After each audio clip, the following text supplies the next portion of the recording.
ईस्वी में हज के वक्त अबू ताहिर अल जन्नाबी कुछ टेररिस्ट्स के साथ मक्का में एंटर हुआ। अबू ताहिर काबा की सीढ़ियों पर चढ़ा और इसने कहा, मैं खुदा हूँ और मेरे सिवा कोई खुदा नहीं, मैं अपने हाथ से जिंदगी और मौत देता हूँ। इसने खुलेआम कत्ले-आम मचा दिया और 20 से 30 हजार हाजियों को शहीद कर डाला। मक्का की गलियां खून से भर गई। हजारों लोगों की लाशों को जमजम के कुएं में फेंक दिया गया और काबा के गिलाफ को भी फाड़ डाला। बहुत सी औरतों और बच्चों को कैद कर लिया गया।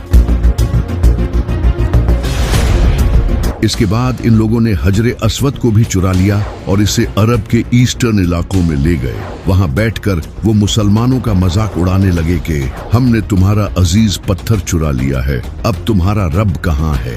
ये लोग करामती थे जो सऊदी अरब के ईस्टर्न हिस्सों में बहुत पावरफुल हो गए थे। इसके बाद कई सालों तक हज करने वालों की तादाद कम हो गई क्योंकि लोग हज करने से डरने लगे थे। ये साल का पहला ऐसा हज था जो हजरे अस्वद के बगैर अदा किया गया। ये खबर पूरी दुनिया में फैल गई और इससे उस वक्त के अब्बासी खलीफा पर दबाव बढ़ने लगा। अब्बासी खलीफा ने करामतियों पर हमला करने का भी सोचा, लेकिन वो बहुत पावरफुल थे।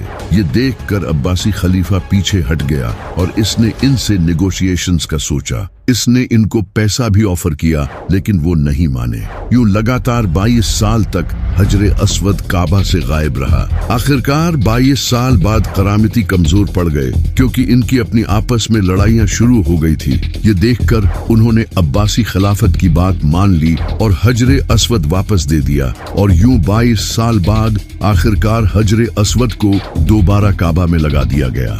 इसके बाद सदियां गुजरती गई और बारिशों की वजह से मक्का में फ्लड्स आते रहे, जिससे काबा को नुकसान होने लगा। फिर 1600 ईस्वी में काबा की दीवारें कमजोर हो चुकी थी और इसी साल मक्का में बारिशों की वजह से फ्लड आया, जिससे काबा की आधी दीवारें पानी में डूब गई, जिसके रिजल्ट में काबा की छत गिर गई और भी काफी नुकसान पहुंचा। यहाँ तक कि हजरे अस्वद भी अपनी जगह से गिर गया। उस वक्त मक्का के शरीफ मसूद बिन इदरीस ने खुद से काबा की रिपेयरिंग शुरू की, लेकिन पूरे स्ट्रक्चर को दोबारा तामीर करना इनके बस में नहीं था। तो उन्होंने उस वक्त की उस्मानी सल्तनत के सुल्तान मुराद को ये सब बताया। सुल्तान मुराद ने काबा को तोड़कर दोबारा तामीर करने का हुक्म दिया। उन्होंने इजिप्ट और यमन से क्राफ्ट्समैन भेजे और समंदर पार से मजबूत पत्थर मंगवाए और इन सब को यूज करके काबा को दोबारा बनाया। लेकिन इस बार उन्होंने काबा को रेक्टेंगुलर नहीं बल्कि स्क्वायर शेप में ही रखा और आज तक काबा की यही शेप है। फिर 14वीं सदी में मक्का में मुख्तलिफ फिक के लोग आने लगे।